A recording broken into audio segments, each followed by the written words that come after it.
Europe 1 Soir. C'est l'heure du duel d'Europe 1 Soir avec ce soir Michel Labrodu, nouvel observateur face à Karl Meeus du Figaro Magazine. Duel que vous arbitrez, Nicolas Poincaré. Et on va se livrer à un petit exercice qu'on adore, faire le point sur les derniers sondages pour la présidentielle. Le sondage IFOP, par exemple, pour le JDD.fr, François Hollande arriverait en tête au premier tour à 27,5% en tête, mais avec 2 points de moins. 2 points de moins aussi pour Nicolas Sarkozy à 24%. Marine Le Pen le talonne à 20%. François Bayrou gagne du terrain, il gagne 2,5 points à 11%. Voilà les derniers chiffres. Karl Meeus, est-ce que vous n'avez pas l'impression que cette présidentielle, à ce stade, c'est-à-dire juste avant Noël, n'est pas la plus ouverte que l'on ait connue depuis longtemps ? Et si, on croyait qu'il y aurait un jeu à 2 et en réalité, on va assister à un jeu à 4 dans lequel les protagonistes ont intérêt à être le premier et le deuxième s'ils veulent participer au second tour.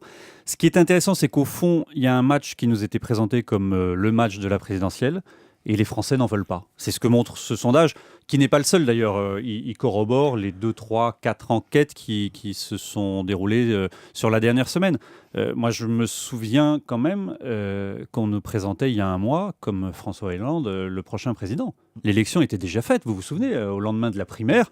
D'ailleurs, lui-même l'avait dit dans une interview à Libération. Je suis le prochain président. Ouais. Mais c'est qu'il est plein d'humour, vous savez. François Hollande, plein d'humour.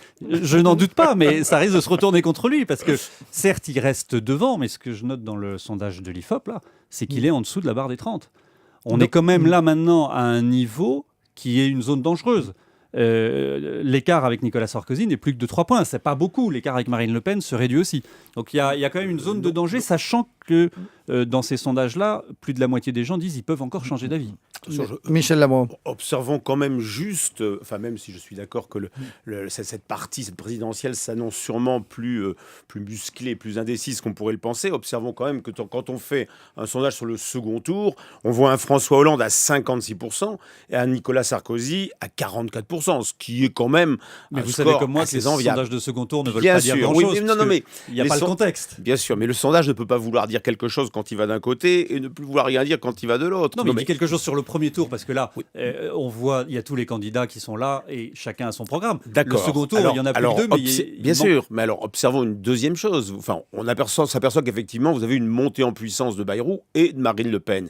Ça, c'est indéniable. Mais quand on sonde un peu leur électorat à tous les deux, on s'aperçoit qu'une bonne moitié des gens qui votent Bayrou se reporteraient plutôt sur François Hollande que sur Nicolas Sarkozy, et que ceux qui votent aujourd'hui Marine Le Pen ne se reporteront pas non plus de façon systématique sur Nicolas Sarkozy. Donc c'est un autre éclairage sur le second tour. Tout à fait. En fait, le réservoir de voix pour Nicolas Sarkozy, il est parmi ces électeurs de Marine Le Pen qui vont dans l'abstention.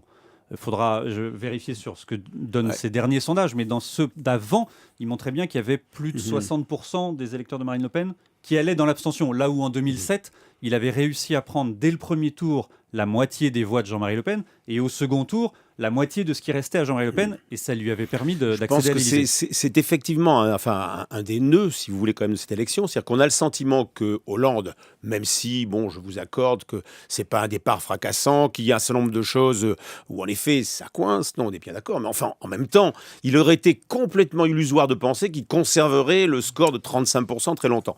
Non, mais ça c'est un premier point. Mais le deuxième point, c'est qu'on a quand même le sentiment que Nicolas Sarkozy n'a pas de réserve sur le second tour. Et ça, c'est quand même préoccupant pour lui. Je ne suis pas tout à fait d'accord sur François Hollande. C'est vrai qu'il était très haut au lendemain de la primaire, que le sondage qu'il a positionné à 35% était peut-être un peu excessif.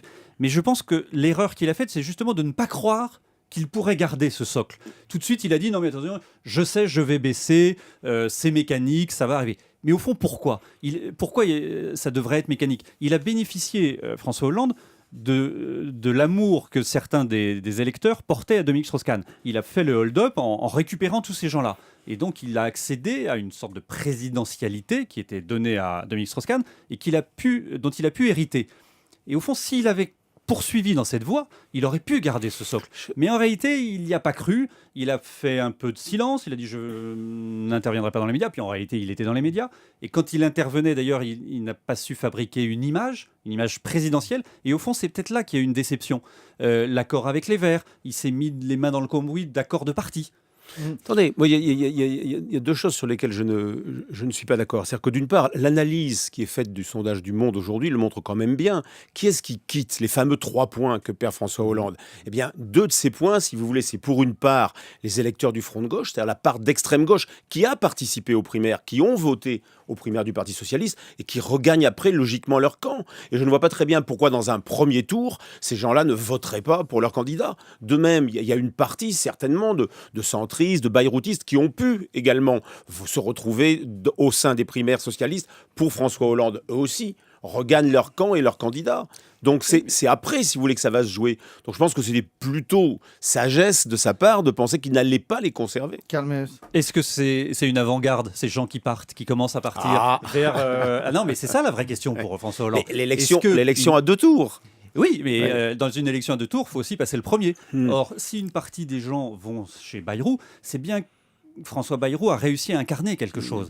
Il prend quand même, c'est lui qui fait la plus grosse progression par rapport à son entrée en campagne. Ça montre quand même qu'il s'est profité de la faiblesse des 2 principaux candidats, Nicolas Sarkozy qui a une impopularité persistante qui n'arrive pas à faire diminuer, et François Hollande sur lesquels il y a un certain nombre de gens de centre-gauche qui commencent à se poser des questions en disant, est-il à la hauteur? Peut-il être le président capable je veux bien que Bayrou, avec 11%, incarne quelque chose, mais reconnaissez que François Hollande, avec 32% chez l'un et 27% chez l'autre, doit quand même également incarner quelque chose. Ça, je vous l'accorde. Mais en démarrage de campagne, démarrer sur une dynamique où on progresse, François Bayrou en 2006 était à 7%, il a grimpé à 18%. Aujourd'hui, sur la même période, en décembre 2011, il démarre à 11%. Bien sûr. Ça fait une dynamique par rapport à François Hollande qui est sur une dynamique inverse. Sur le fond, si vous voulez, parce que là, vous avez raison, c'est quand même le fond du problème. À l'heure actuelle, on a l'impression, et la droite, là-dessus, se débrouille mieux que la gauche. Elle est en train d'essayer d'imposer une idée. Nicolas Sarkozy, ce serait le roc. Il ne varie pas, il est l'homme dans la tempête et tout. Et François Hollande, alors là, il y a quelques expressions malheureuses, y compris à aller chercher dans son propre camp, bon, le capitaine de pédalo, celui qui flotte et tout. Alors écoutez, quand on voit, si vous voulez, reprenons simplement cette histoire de notation du triple A, regardons tout ce qu'en disait la droite, tout ce qu'en disait le président de la République il y a encore quelques semaines, quelques mois. C'est un trésor national, il faut tenir et tout. Et puis les réunions au petit matin à Bruxelles et tout, on tient l'Europe, on sauve le monde et tout. Et tout d'un coup, on s'aperçoit qu'on va être dégradé, parce qu'on va être dégradé. Et là, qu'est-ce qu'on dit? Oh, c'est pas si grave, etc. C'est pas ça, flotter au gré des vents. C'est pas être encore beaucoup plus fragile que François Hollande, vous ne pensez pas? Alors, puisque Michel Labro m'a concédé quelques points, je vais lui en concéder aussi quelques-uns. Et notamment sur François Hollande, c'est vrai, il y avait un piège que Nicolas Sarkozy lui a tendu avec ce traité européen, qui était au fond, il n'y a pas d'autre politique possible pour un homme politique responsable qui veut être président. Je fais ce traité avec tous les pays européens, il n'y a pas d'autre choix possible. Et au fond, François Hollande a réussi à dévier de cette impasse en disant non, il faudra le renégocier, il faudra faire autre chose. D'ailleurs, depuis ce moment-là, il peut y avoir un écart qui s'est stabilisé entre les deux. Merci beaucoup. C'était le duel entre éditorialistes ce soir, entre Karl Meus du Figaro Magazine et Michel Labro du Nouvel Observateur. Dans un instant, ça fait maintenant 10 ans qu'il fait la même chose tous les soirs. Il présente le JT de 20h de France 2. On fête l'anniversaire avec lui, David Pujadas. Nicolas Poincaré sur Europe 1.